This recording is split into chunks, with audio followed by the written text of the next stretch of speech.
আজকে আমি গরুর কলিজা ভুনা করব। এখানে আমি কিছু কলিজা নিয়ে নিয়েছি আর সাথে লিভার নিয়ে নিয়েছি। লিভার বা ফ্যাপসা যেটাই বলেন আপনারা, আমরা দোনোটাই বলি, ফ্যাপসা বলি লিভারও বলি।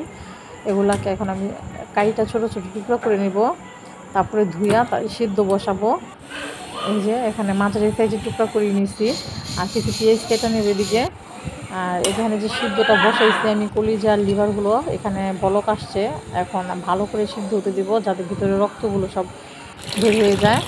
এদিকে আমি মাঝখানে কিছু পেঁয়াজ কেটে নিয়েছি আর এখন ভালো করে ধুইতেছি, কারণ আমার গরুর কলিজাগুলো সিদ্ধ হয়ে গেছে ভালো করে।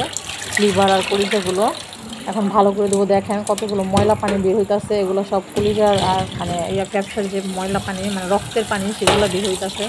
আমি এখন ভালো করে ধুয়ে নেব। আর আমি এটা মাঝারি সাইজের করে টুকরা করে আগে সিদ্ধ করে নিচ্ছি ভালো করে। যেটা হচ্ছে কলিজাগুলো দেখেন সাইজ দিয়ে করছি আমি, মিডিয়াম সাইজের করছি, পাতলা পাতলা করছি যাতে ভালো করে সিদ্ধ হয়। এখন এটাকে আমি ভালো করে ধুয়ে তারপরে ছোটো ছোটো টুকরা করবো। অনেক কলিজা খেতে গেলে অনেক মানে ময়লা পানি বের হয়, রক্তের পানি বের হয়, ভালো করে ধুতে হয়। এদিকে আমি কলিজাগুলো কাইটে নিয়েছি আর এখানে আমি যে ফ্যাপসা বা লিভার যেটাই বলেন না কেন সেটা কাইটে নিয়েছি। আর কলিজাটা একটু ছোটো করে কাটছি, লিভারটা একটু বড় করে কাটছি, বুঝছেন। আর এখানে আমি আবার ভালো করে ধুয়ে আবার সিদ্ধ দিছি যাতে কোনো রক্তের পানি না থাকে।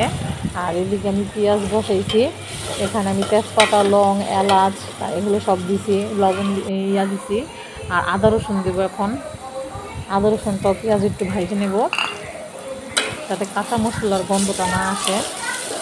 এটা ভাজা হলে তারপর আমি এক এক করে সব মশলা দেবো। হলুদের গুঁড়া দিছি, লবণ দিছি, মরিচের গুঁড়া দিছি। এখন এটা একটু ভালো করে নেড়েচেড়ে নেব। একটু পানি দিয়ে দিলাম যাতে নিচে না লেগে যায়। এখন ভালো করে আগে মশলাটাকে কষায় নেব। আর এদিকে আমি ধনিয়ার গুঁড়া দিচ্ছি, তখন ভুলে গেছিলাম। এখন 1.5 চামচ ধনিয়ার গুঁড়ো দিয়ে দিলাম। এখন ভালো করে নেড়েচেড়ে নেব। আর এই যে মশলাটা আমি কষে দিয়ে দিয়েছি, এখন কলিজাগুলো এখানে ধুয়ে রাখছিলাম, এখন এটা সব ঢাইলা দিব পাতিলাতে দিয়ে এখন নাড়াচাড়া দিয়ে দেবো যাতে নিজের মশলাটা পাতিলার ইয়েতে না লাগে, কলিজার সাথে যাতে মিশে যায়। আর আমার মতো করে কলিজা এভাবে করে রান্না করলে খেতে অনেক ভালো লাগে। আপনারা এভাবে করে গরুর কলিজা রান্না করে খেয়ে দেখতে পারেন, আমি যেভাবে রান্না করছি।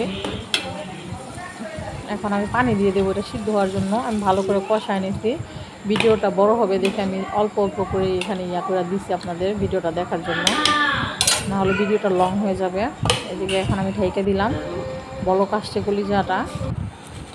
এদিকে কিছু আলু কেটে নিচ্ছি, কলিজাতে আমি আলু দেবো। আলু দিলে কলিজাটা আমার কাছে খেতে একটু ভালো লাগে, তাই আমি এখানে 2টা আলু কেটে নিচ্ছি মিডিয়াম সাইজে। আর ওইদিকে পাতিলাটা পাল্টে এখানে কড়াই দিয়ে দিচ্ছি কলিজাটা ভালো করে ভুনা ভুনা হওয়ার জন্য। পাতিলার নিচেতে মশলাটা লেগে যায়, তার জন্য আমি এখানে কড়াই ব্যবহার করছি। কলিজার পানিটা শুকায় গেছে, এই যে কলিজা ফ্যাপসা পানিটা শুকায় গেছে, কলিজাটা রান্না হয়ে গেছে, আমার গরুর কলিজাটা ভুনা ভুনা হয়ে গেছে। এখন আমি তেলে নেওয়া জিরা গুঁড়া পাউডার দিয়ে দেবো। এই যে এখানে 2 চামচ আমি জিরা ফাঁকি দিয়ে দিছি। দেখতে কত সুন্দর হয়েছে আর খেতেও হয়তো অনেক মজা হয়েছে। এখন আমি খেয়ে দেখি নাই। এই যে ফাইনাল লুক, গরুর কলিজা ভুনা বা ফ্যাপসা ভুনা যেটাই বলেন না কেন।